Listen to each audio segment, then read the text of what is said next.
சரி அதெல்லாம் விடுமதானே. ஒருத்தன் வந்து வீகனா இருக்கணுமா, இல்ல நான் வீகனா இருக்கணுமா அப்படின்றதெல்லாம் அவனோட தனிப்பட்ட விருப்பம். அவன் எப்படி இருந்துட்டு போறானோ அப்படி இருந்துட்டு போட்டும் விடு அப்படின்னு நீங்க சொன்னீங்கன்னா, இங்க தான் இன்னொரு புது பாயிண்ட் அப்படின்றது பொறக்குது. அப்போ ஒருத்தன் வந்து வீகனா இருக்கணுமா, இல்ல நான் வீகனா இருக்கணுமா அப்படின்றது நீங்க தான் முடிவு பண்ணீங்கல்ல. அது வந்து உங்களோட ஓன் சாய்ஸ் தான். அப்ப அதே மாரி வந்து ஒரு மிருகம் வந்து அன்னைக்கு சாகணுமா, இல்ல சாகக்கூடாதா அப்படின்றதையும் அந்த மிருகம் தான் டிசைட் பண்ணும்ல. அத தவிர்த்து எதுக்கு மனுஷனாக நம்ம டிசைட் பண்ணணும்? மனுஷனாகிய நீங்க எதுக்கு டிசைட் பண்றீங்க?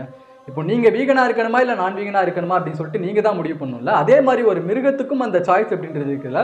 நான் இன்னைக்கு சாகணுமா, வேணாமா அப்படின்றது அந்த மிருகம் தான் சூஸ் பண்ணும்ல. இன்னைக்கு வந்து நம்ம சிக்கன் வேணும் அப்படின்னு சொல்லிட்டு ஈஸியா ஒரு கோழிய புடிச்சு வெட்டிருவோம்ல. அன்னைக்கு அந்த கோழி சாகணுமா, சாகக்கூடாதா அப்படின்றத அந்த கோழி தான் முடிவு பண்ணும்ல.